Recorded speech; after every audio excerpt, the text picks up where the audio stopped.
25 वर्षीय आरव 5 साल बाद अपने ननिहाल देवल गांव लौट रहा है।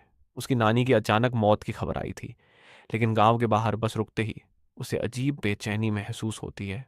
गांव की सड़क पर सिर्फ सन्नाटा, कुत्ते भौंक भी नहीं रहे।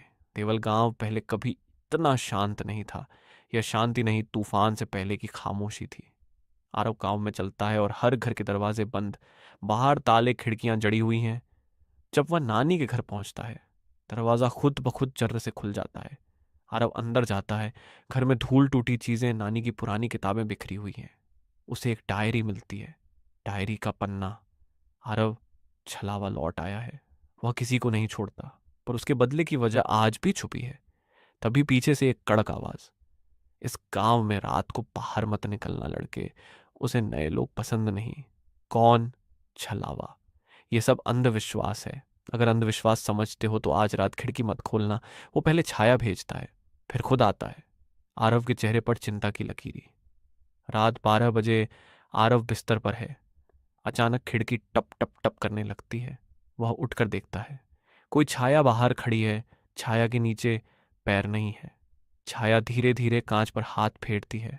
फिर ऐसा लगता है कि वो मुस्कुरा रही है।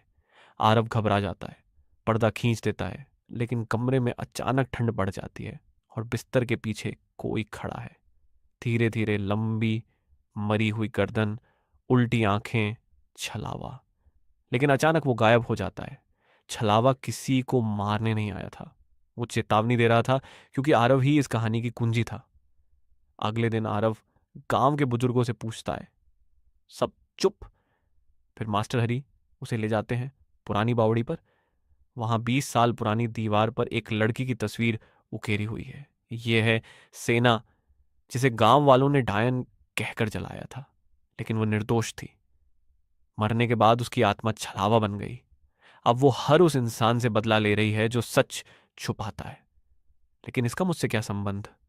सेना तुम्हारी नानी की बेटी थी, तुम्हारी मौसी, और उसे बचाना पाने का अपराध तुम्हारी नानी को खाता रहा। आरव समझता है छलावा बुरा नहीं, बल्कि दर्द में फंसी आत्मा है। वह डायरी का बाकी हिस्सा पढ़ता है। उसमें लिखा है, सेना के साथ गलत हुआ, पर असली गुनहगार अभी जिंदा है। यदि कोई सच उजागर करेगा, सेना मुक्त हो जाएगी। आरव उन्हें ढूंढना शुरू करता है। उसे नाम मिलते हैं, पटेल सरपंच, नरेश, देवीलाल। तीनों अभी गांव में हैं। रात 1 बजे आरव सरपंच के घर जाता है। दरवाज़ा खुला मिलता है।